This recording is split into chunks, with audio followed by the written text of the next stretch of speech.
Hi folks, welcome to episode 18 of my 59th minute FPL podcast, recording on Tuesday the 30th of October. So it's Halloween and I've had an absolute horror show of a game week 10, so more about that soon. If you're stumbling upon this podcast for the first time, you can follow me on Twitter and Instagram at FPL General. Before I move into the game week 10 review, I just want to give a quick shout out to Fulham defender Maxime Le Marchand, who played 59 minutes at the weekend, getting himself 1 FPL point. So Fulham defenders haven't been performing very well this season, so Le Marchand, his 1 point brought him to a total of 5 points for the season from 7 games. So Fulham defenders have been absolutely atrocious in FPL and in real life this season. So moving into what was an awful game week for me. I'm not going to dwell on it too much. I'm just going to mention what went wrong and what the plan is going forward. So I'll talk about potential transfers later in the pod. It was a huge red arrow, 54 points. Seen me drop from 194k to 289k. So very, very disappointing to see such a big red arrow this week. It was a game week of no-shows, so Robertson, Hazard, Arnautovic didn't turn up for me, and I managed to score, across my squad of 15, I managed to get 6 0-pointers. Anthony Knockaert just summed up my game week. He came off my bench, played for 9 minutes, got a yellow card to get himself 0 points. So Alonso with 11 and Captain Salah with 30 were the only two players in my whole squad who scored more than 2 points. So it was an absolute horror show for the week that's in it. I was trolled again by Callum Wilson. So I put up a tweet out earlier today about those 2 transfers I made in game week 8 are going to haunt me, not just this week, but they're going to haunt me probably for the rest of the season. Game week 8 I did Callum Wilson and David Silva out for Arnautovic and Knockaert in. So in the last 3 game weeks, Wilson and Silva have got 43 and Arnautovic and Knockaert have scored 5 between them. So 38 point swing, very, very frustrating. I think the lesson to be learned there, I mentioned in last week's podcast, was it's important to be patient with underperforming players who've got good underlying statistics. I sold Callum Wilson because he'd gone 5 Premier League games without a goal, but his stats were still really good and the fixtures were really good. So in hindsight, that was a mistake, and I'm going to make sure I don't make a mistake like that again for the rest of the season. Like I said, I'm not going to dwell too much on game week 10. I think one of the most important things in FPL, one of the keys to success is how you deal with bad game weeks like the one I've just had. It's very easy looking at my squad now, how they performed in game week 10, to rip it apart and go taking -4, -8, -12 to try and fix things and to knee-jerk players out who've underperformed or who haven't turned up. But what I do after a terrible game week like that is I just try and forget about FPL for a couple of days, log out of the site, because that way I'll avoid making early transfers and doing things I might regret later in the week. So I mean, it's 1 game week. Yes, it was a horrible red arrow, but again, it's only 1 game week. So the most important thing is to try and forget about what's happened, and what's more important is putting a plan in place to bounce back over the coming weeks and months. So no need to panic. 289k, we're only game week 10, so I'm not too worried. There's plenty of time to make up ground. It's all about chipping away and just keep making the right decisions, and hopefully my luck will turn over the course of the season. Moving into the watch list feature, so I'm going to mention 5 players I've added to my watch list following game week 10, and I'm going to mention 3 or 4 players that I've removed as well. So the first player I've added is Ross Barkley. There's lots of talk about him this week, 5.8 million. He's coming off 3 hauls now. He looks like he's played his way into the Chelsea starting 11. It's hard to see him being dropped given his form. He's a lot of people are asking me what my thoughts are on Barkley. Am I gonna bring him in? He's the kind of bandwagon that I would have tended to avoid in the past. I just see him as a long-term rotation risk. Yes, he's been great recently, but it does feel a little bit like chasing points. The thing about Barkley, though, the most appealing thing to me is his price. You know, he's playing in a Chelsea team that score a lot of goals and he's under 6 million. So it's very hard to ignore that, even if he is a rotation risk long term. So I do think he could be worth a short-term punt. He's got 3 favourable home fixtures in the next 4, which are Palace, Everton and Fulham. And then he's got Tottenham away in between. But I think, I'll talk about my transfers later, but Barkley is in my thoughts. It's hard to know, you know, is it chasing points or is it a worthy punt, given the fixtures and given the form. So I'll talk about him a little bit later again. Another player I've added this week is Martial. I spoke about him last week, how I wasn't, you know, I'm always wary of going for United attackers in FPL. Martial himself hasn't been consistent over the years, but over the last couple of weeks he is starting to show the potential that we all know that he has, and he's put a run together now of 3 games where he's returned in all of them. Another great goal he scored at the weekend. I thought him and Pogba in particular actually linked up very well together. So Martial, if I didn't have so many other issues to address in my side this week, I think I would be taking a look at Martial as a possible replacement for Knockaert, who I need to get rid of. But I just have too many other issues in defence, and I've got a Danny Ings problem as well. So I do think Martial is definitely worth considering, given his form. I don't see him losing his place now, given his last 3 games. So definitely one to keep an eye on. 7.4 million.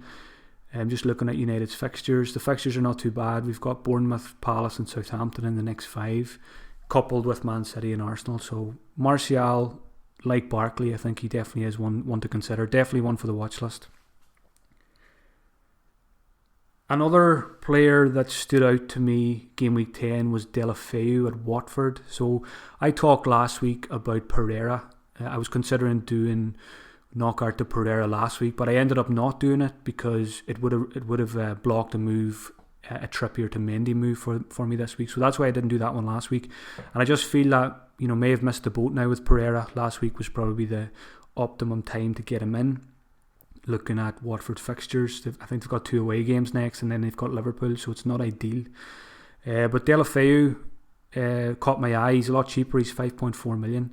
He's come back into the side after injury, and he looked very, very sharp at the weekend. He probably should have got more FPL points. Typical Deulofeu. He misses a lot of easy chances as well. But he did take his goal very well, and he's definitely someone I'm going to monitor very closely. And he is in my thoughts this week as well. Again, it's the fixtures that are slightly off-putting for me, but I do think Watford are a terrific side, and they're definitely a side to look at. Isaac Success is another one who's on my watch list. Just need a little bit more time, I think, with Watford to see how it shakes out. Is Success going to keep his place when Deeney comes back? Is that going to affect the likes of Deulofeu, Pereira? Probably is going to affect Will Hughes. We don't really know. We probably just need a few more game weeks to see what's going to happen with Watford's formation when everyone's fit. So for that reason, I'll probably end up avoiding Watford again this week. Holebas, frustrating for Holebas owners, he didn't come back into the side at the weekend. Another question mark there. You know, Watford have kept a clean sheet and have been playing very well with Holebas out of the side, so maybe he's lost his place now. So if I had Holebas, I'd probably be looking to move him on now. So that's Deulofeu. He's on my watch list now as well. The other 2 I've added are both West Ham defensive assets. So Fabianski in goal and Balbuena in defence. I've got a Wolves double up. I've got Patricio and Bennett, and I'm looking to move away from the double Wolves defence this week. They've let me down the last 2 weeks, and they've got a tougher run of fixtures coming up. They've got Spurs and Arsenal next, and Chelsea's on the horizon as well for Wolves. So I don't mind keeping one of them, but I probably am going to move one of them on. So it's a choice of whether I go Patricio to Fabianski or maybe Bennett to Balbuena, which is probably the more likely move. There was a question on Twitter from Andreas Cavalli as to who is the best Patricio replacement, and I think it is Fabianski. Proven FPL goalkeeper. He's the same price. We've seen against Leicester, he doesn't need a clean sheet to rack up the points. I think he got 6 points in that game, so he does well in the bonus as well. And only Joe Hart has made more saves this season than Fabianski. So I think he is the standout goalkeeper pick between now and Christmas. West Ham have a great run of fixtures, and I'm expecting Fabianski to score well over the coming weeks and months. So I probably won't be able to do the Patricio to Fabianski move this week because, as I said, I've got other issues. But if I had no other issues, that is a move I would be looking at making this week. I think it might be the right time to move away from Patricio, looking at the fixtures. Balbuena, I like 4.4 million. I talked him up a couple of times this season already. He's had 11 goal attempts in the first 10 game weeks, so he gets his head on a lot of corners and set pieces for West Ham. He seems to be a target for a lot of those. Scored his first goal at the weekend. And again, it's like Fabianski. The fixtures are great for Balbuena, which is the big pull factor there. So I'm looking at a possible move for Balbuena this week. And whether it's Bennett or Wan-Bissaka who goes for him, I'm not sure yet. So that's 5 I've added this week. Barkley, Martial, Deulofeu, Balbuena and Fabianski. All worthy of consideration ahead of game week 11. Moving on to players I've removed from the watch list following game week 10. First one, Mesut Ozil. Typical Mesut Ozil. Superb last week against Leicester. And then he was back to his old self at the weekend. I think he came off after 67 minutes. And he was very, very quiet in that game. So no consistency from Ozil, which is what we need to see if we want to bring him in. So I'm not interested in him for the moment. So he's gone. I've removed the 2 Fulham guys as well this week, Schürrle and Mitrovic. Fulham are in big trouble. Mitrovic has only had 2 goal attempts in the last 2 game weeks, so if you own him, I would probably keep him for Huddersfield, but then I'd be looking to move him on. Fulham face Liverpool and Chelsea in their next 4 games as well, so the fixtures are not looking good for Fulham. But they're the worst team in the league at the moment, and I just don't want to own any players from the worst team in the league. So that's why I've removed both of those. Another I've removed is Vardy. Vardy only played 45 minutes at the weekend. 3 blanks now, and I just don't want to pay 9 million for a player who's blanking like that. I think there's better, cheaper options, the likes of Arnautovic and even Callum Wilson still as well. I would prefer to own than Jamie Vardy. I've got Maddison. And looking at the fixtures, I'm gonna hold on to Maddison, even though he's been disappointing the last couple of weeks as well. The fixtures are good, and he's the kind of player, I think he's a long-term hold. I'd expect him to tick over the course of the season, so I'm happy to hold on to Maddison for the moment. So that's the watch list covered. Moving on now to some Twitter questions. I think I've got about 4 questions which I've picked out, which cover most of the main talking points this week. Lots of questions on Bournemouth assets. Tacoma Toffee, FPL Rich and Rory Button were all asking what should we do with Bournemouth assets. I don't own any Bournemouth attackers, which has been hurting me in recent weeks. A lot of people are moving Bournemouth assets on now, looking at the fixtures. Bournemouth have United, Arsenal and Man City in their next 5. But I just feel that the fixtures are not as bad as people are making out for Bournemouth. Bournemouth are a brilliant side, and I fancy Bournemouth to score against anyone. United haven't been keeping many clean sheets, neither have Arsenal. Maybe you wouldn't expect much from them against Man City, but in the other games I would have no problem holding on to Callum Wilson and Ryan Fraser. Now I know a lot of people have maybe 2 Bournemouth attackers. In that case I probably would be looking at maybe moving one of them on. And I think it would probably be Fraser in that case.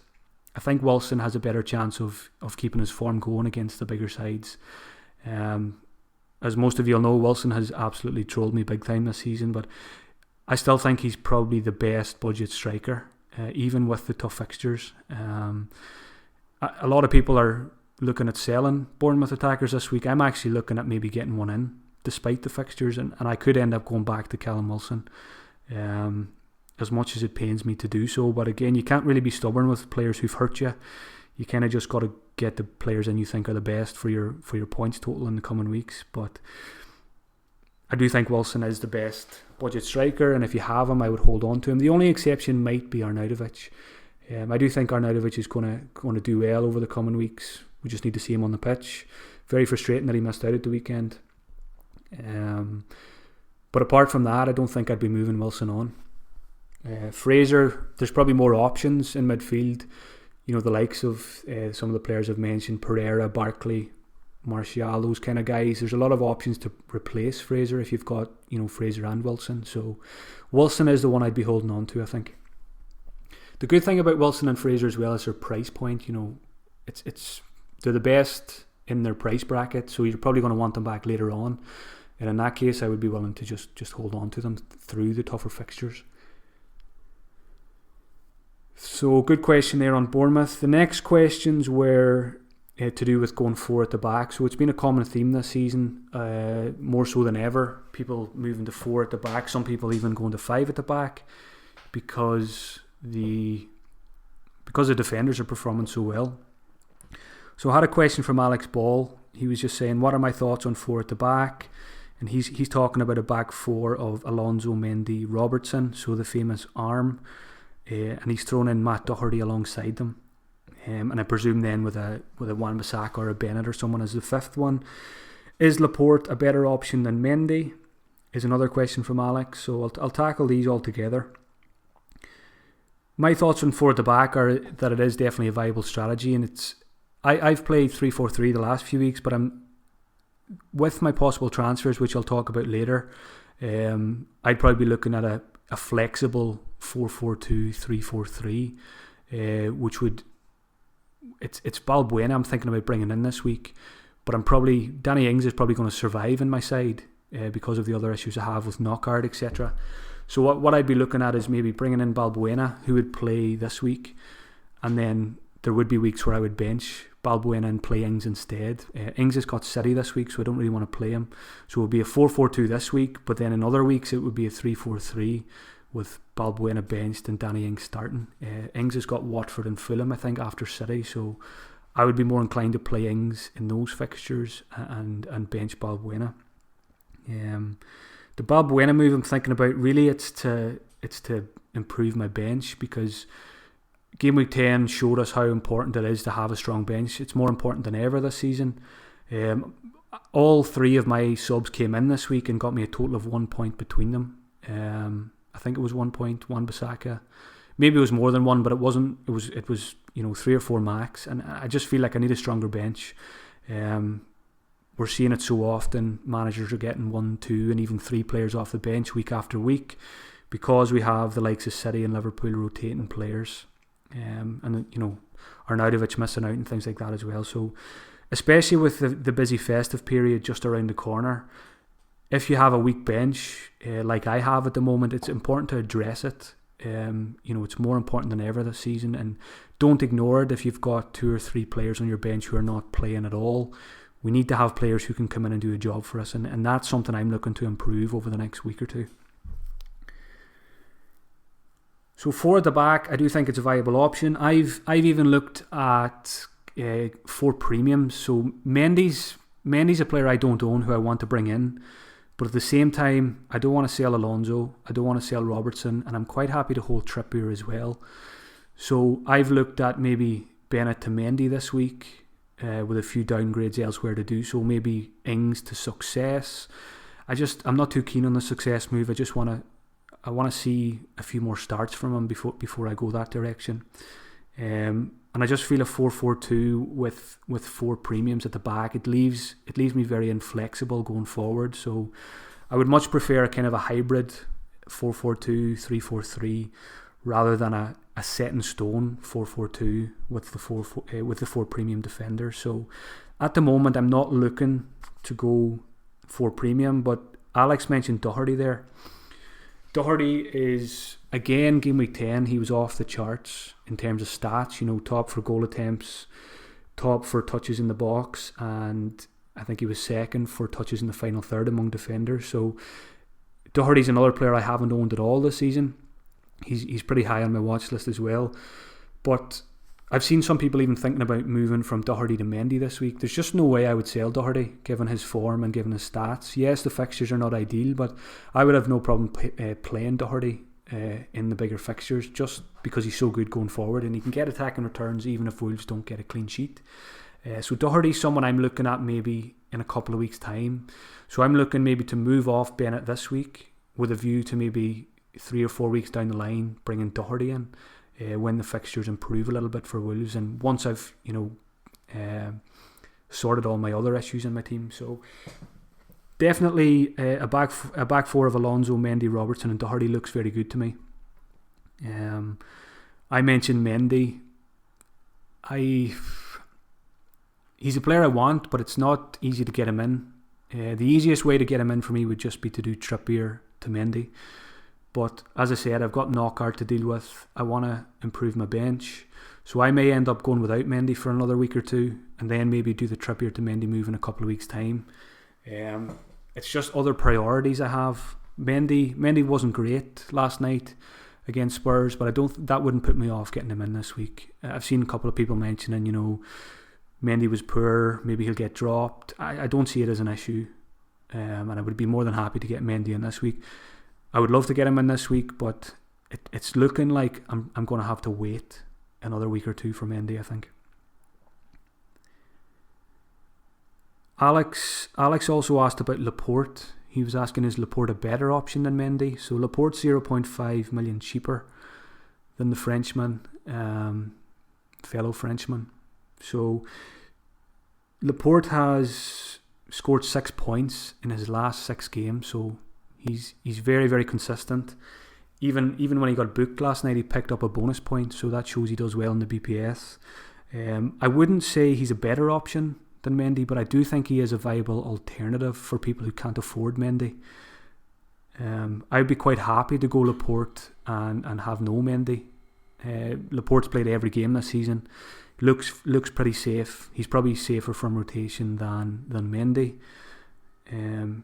And there's actually a case to be made for getting both. I've seen a couple of people go and, because the Man City midfield is such a minefield, a lot of people are going double Man City defence instead for the clean sheets. I think they have 6 in a row. So I really need to look at getting in a Man City defender or a goalkeeper soon. And that may even be the way I go. I may go double Man City defence, or maybe, Ederson and one of Mendy, Laporte long term. So I'll take that hurdle when it comes. I need to start off by getting one of them in as soon as possible. But I may wait until after the Man United game for Mendy, just so I can, improve things elsewhere before then. So yes, the answer is Laporte is he's a very good option, but I wouldn't say he's a better option than Mendy. I'd still fancy Mendy to outscore him with his attacking potential.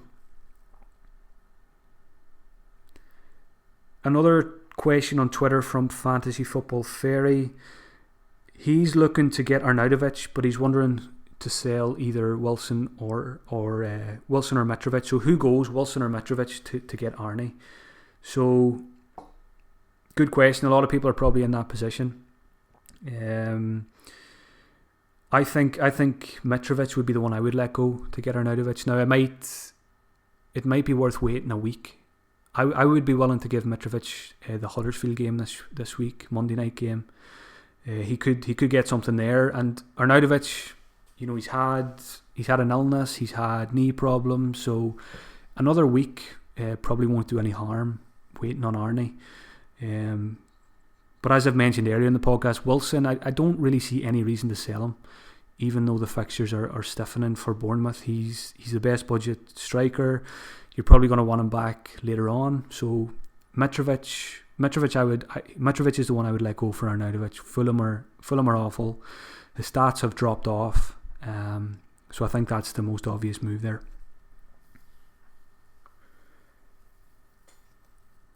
The last Twitter question came from Chris Tan. Could Glenn Murray be the next Mitrovic? So Murray has he's surprised me this season. He's been very, very impressive. 6 goals in 10 appearances. Scored against Wolves. Now, the interesting stat about the Wolves game was that Murray scored from his only shot on goal. So to me, that tells me that Murray's 6 and 10 is probably not sustainable. He's probably been overperforming. And Brighton just don't score enough goals for me. That's what puts me off Murray. I would much prefer Wilson or Arnautovic in that price bracket. So I think Murray is a player that maybe the points are gone. I don't see him keeping up his strike rate over the coming week. So Murray is a no for me. And it's still Arnautovic and Wilson I would prefer there. So thanks for the Twitter questions, folks. I'll try and get back to the others before the deadline. There was quite a few as usual. I always just try and pick out the best ones that cover the main talking points this week. So moving on now to game week, looking ahead to game week 11. It can't come quickly enough for me after game week 10. Hopefully bounce back right away. Captaincy, first of all, I had a quick look at the polls on Fantasy Football Scout before I started recording. Aguero is leading the way with 48% at home to Southampton. Hazard is second on 25%.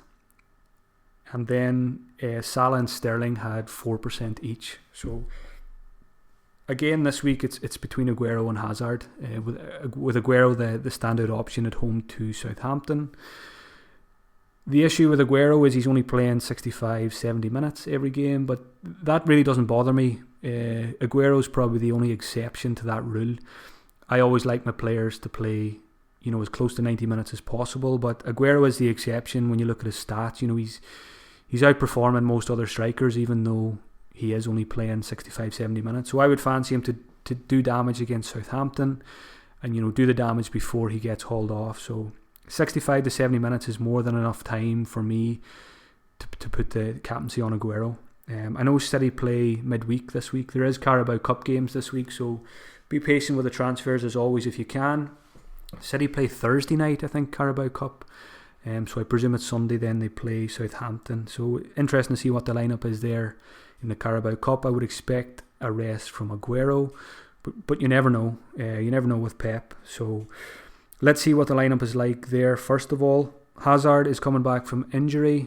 Quotes today from Gianfranco Zola that Hazard is looking much better for the weekend. He's going to get a rest midweek, and he should come back in against Palace, which is a good fixture. Palace have been pretty poor, conceding a lot of goals, so Hazard is a viable captaincy option as well. But I think for me, in my side, it's going to be Aguero. Captaincy's on Aguero for now, and I don't really see that changing before the weekend. Southampton have been really poor this season. They have picked up a couple of clean sheets recently, but against Man City are just on a different level. Again against Spurs last night, even though it was only 1-0, City were excellent. They impress me more and more every week I see them. And against Southampton, I would expect another big win, 4 or 5-0. So hopefully Aguero will be involved in the goals. So that's captaincy covered. Sterling could be a good option as well. Salah, the fixture might put people off Salah, but I don't think Arsenal is a bad fixture for Salah. So I think he has there's lots of captaincy options this week, but it's going to be Aguero for me, I think. Moving on now to the trickiest part of the podcast, talking about my possible transfers for Game Week 11, because I've got 2 frees, having banked last week. And so having 2 free transfers sometimes is more of a headache than having one, because there's a lot of different things you can do with 2 free transfers. A lot of different routes I could go. I've even considered maybe taking my first point hitter of the season to shake things up a little bit, but more than likely I'll just use 2 and avoid the points hit. Knockaert has to go. I want Mendy. Danny Ings is annoying me. I could do Trippier to Mendy. All that said, the most obvious moves for me, I think, looking at it, is hold off on Mendy for another week or 2, deal with Knockaert, and improve my defence. So what I'd be looking at there would be, as I mentioned, sell one of Wan-Bissaka or Bennett and get Balbuena. If I get Balbuena this week, I would start him and I would bench Danny Ings. for the City game, and then the following week I would probably look at benching Balbuena and starting Danny Ings. So I'm almost looking at a rotation, a Balbuena Danny Ings rotation. They actually do rotate pretty well between now and Christmas time if you look at the fixtures, so that's something I'm looking at. If I didn't have other issues, Danny Ings, I would probably sell him because I have lost patience in him, but just because of the other issues, he's going to get a stay of execution, and hopefully game weeks 12 and 13 against Watford and Fulham, he can come good finally. So it would be one of those out for Balbuena, and then the options for a knockout replacement, I think I would have about 6 million to spend. So it would be Barkley, would be probably the most obvious choice. Deulofeu if I'm feeling like taking a punt, and Josh Murphy. I still like Josh Murphy at Cardiff. I watched the Liverpool-Cardiff game yesterday.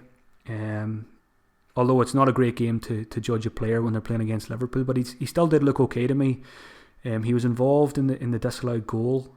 The only worry is he did pick up an injury in that game and he came off. So I would need to hear some positive news on Murphy towards the weekend for me to go for him. I mentioned earlier that Barkley's a player, the kind of player that I would tend to avoid, the kind of bandwagon I would tend to avoid, but for financial reasons, he's definitely under consideration for me, because I would only have about 6 million to replace Knockaert with if I get Balbuena. So there's a good chance that's the direction I'll go, and it would be probably it's a short term punt. As I said, 3 good home fixtures in the next 4. He's in form. He's playing for a Chelsea team who score a lot of goals. I was very impressed not only by his goal at the weekend, but his assist for Morata, and going back a couple of weeks, his assist for Hazard as well. He seems to have matured as a player. He seems to be growing in stature under Sarri, so it does feel good. I think the Barkley move, the more I think about it. So if I had to make my move tonight, it would probably be Wan-Bissaka or Bennett out for Balbuena, and Knockaert for Barkley. And then I want Mendy, but it would probably be, I'd probably wait a week or two, and then it would probably be Trippier to Mendy in that case. I don't mind holding Trippier for his next 2 fixtures. I think he's away to Wolves and away to Palace, so happy to play him in those 2. And Mendy's got United in game week 12, so maybe after the United game might be the ideal time for me to do Trippier to Mendy. But again, I would have no problem getting Mendy in this week for those who want them. I just feel my priorities are elsewhere at the moment. So that wraps up the podcast for this week. Hopefully I haven't sounded too miserable. I tend not to let bad game weeks affect my mood too much. I used to be worse. I used to beat myself up about bad game weeks, but at the end of the day, it's only a game. And when we see events like the tragedy at Leicester at the weekend, it puts things into perspective. FPL is only a game, and we really shouldn't be letting it affect our moods in our daily life and things like that. So again, I take it on the chin, and I look forward to game week 11. It's been a testing season for me this season, but I see it as a challenge, and I'm going to embrace that challenge. And top 10k is always my goal at the start of any season, and that is still my goal. I think it's well achievable. There's a lot of football to be played and a lot of FPL points to be had so far. So for me, it's all about chipping away, take it game week by game week, keep making sensible, good decisions, and hopefully my luck will turn over the coming weeks and months. One thing to note before I finish up about Patreon: anyone who's thinking about signing up to Patreon this week, don't do it until Friday, because we're at the end of a month now, and Patreon charges people on the 1st of every month. So wait until Friday. That way you won't get charged on the 1st. If you wait until Friday, your first Patreon charge won't be until the 1st of December. So just wanted to point that out to save people a few bob. So don't sign up today or tomorrow. Leave it until it's best to leave it until Friday. Friday's the 2nd, I think, so that way you won't get charged until 1st of December.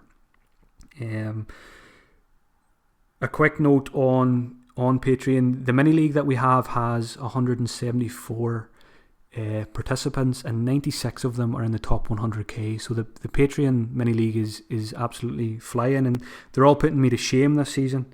So I'm hoping that one of those guys can go close to winning FPL outright. We've got 2 or 3 guys in the top 100, so I'm backing those guys to win it if I don't. So thanks as always for tuning in, folks. As always, if you enjoyed the podcast, give it a like, give it a retweet, and leave a comment. Reviews on iTunes are very helpful as well. Helps me get the podcast out there a little bit more, and feedback is always welcome. Positive and negative. Let me know what you thought about this podcast. Any changes you would like to see, any improvements. Just send me a tweet. That's the best way to get me. I'll reply to all YouTube comments and SoundCloud comments as well before the deadline. So good luck in game week 11. I'm hoping I have a better game week than I had game week 10. So enjoy the rest of your week, folks. Be patient with the transfers as always if you can, and I'll talk to you all next Tuesday.